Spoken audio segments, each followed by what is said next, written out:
Hi everyone, welcome back to my channel. So today guys is going to be week 3 of my Foundation Friday series, and I apologise that I never uploaded earlier during the week. I've just been so busy this week and I did not have the chance to sit down and film a video at all. So yes, for today's foundation review, I'm going to be reviewing the RCMA foundation palette, and this is the VK11 palette. Now, I do use this within my work when I do clients' makeup. I have never used this as a foundation on its own.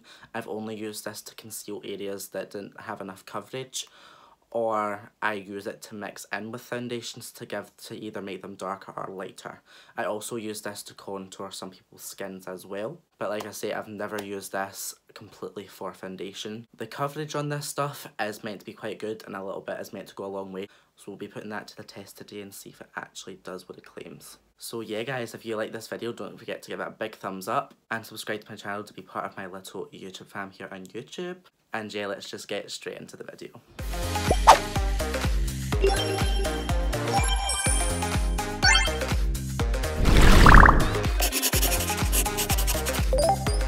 Okay guys, so I'm just going to jump right into it. So this is what the palette looks like. I do know that a lot of makeup artists use this in their line of work. It is quite small, it's quite compact, and it has 18 shades of foundation inside. This is what it looks like. Oh, there's me.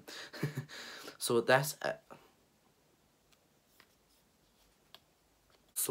is what the palette looks like.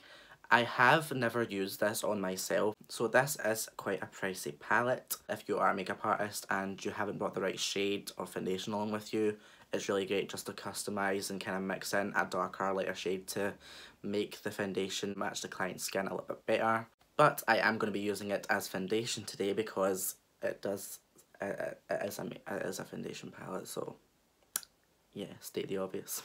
So the colour that I think I'm going to be using today straight away is this colour right here. I have swatched it. The colour does look like it would be a good shade match, so we're going to put it to the test and see if it actually works. So I am just going to go right in with this. I'm using my little Real Techniques foundation brush. Yeah, foundation brush. It looks like a foundation brush anyway. So I'm going to go in with this shade here. This is the shade Ivory, and I'm just going to go in with this. Now this is meant to have really good coverage, and a little bit is meant to go a very long way, so I do not know how much to pick up, but yeah, I'm going to go in and okay, well, but not enough coverage so far, so it might take me a little while to actually get the coverage that I want. I know you can get a bigger palette of this where the pans are deeper and wider, but it is a lot more expensive, as you can probably imagine.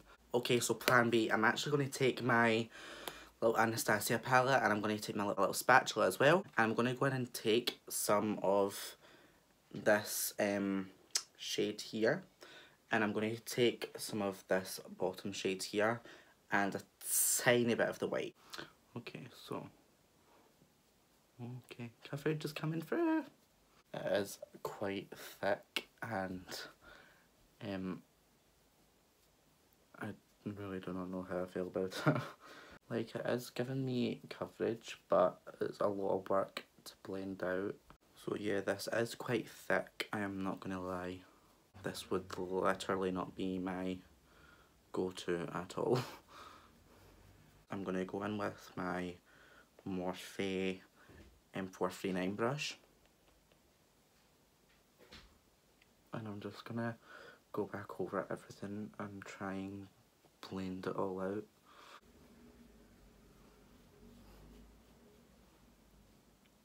Okay, so that is me pretty much blended it all out. It does give a nice finish. I am going to go in and use my concealer as usual and conceal all the other areas to see how my concealer blends in with it. So I'm going to go and grab that and I'll be right back. So you guessed it, I am going in with my Makeup Revolution concealer in the shade C1. Then just conceal the usual areas.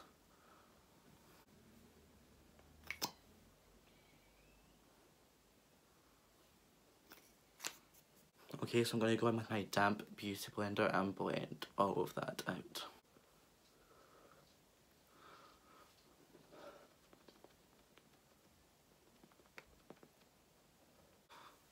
Okay, so that is my concealer blended out. It did mix in nicely with the foundation.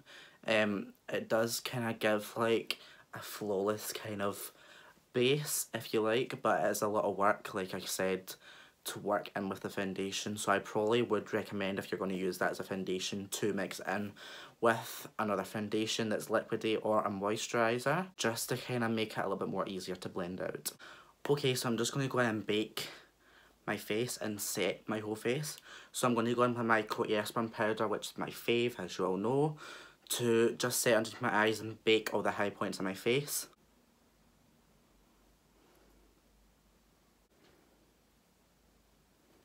And just to go in and set my whole face, I'm going to be using the Maybelline Fit Me Matte and Poreless Powder in the shade 105.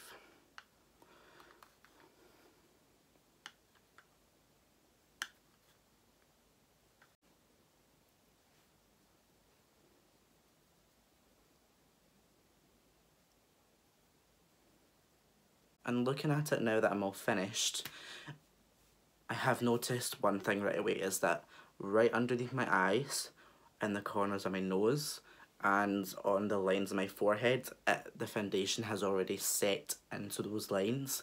Because it's such a thick consistency, that is what will happen. So I would recommend that if you do use this foundation, try and diluting it down with a moisturiser or a more liquidy foundation, because that will give you less of a chance that it will set into all the lines on your face. And yeah, but other than that, the coverage is nice.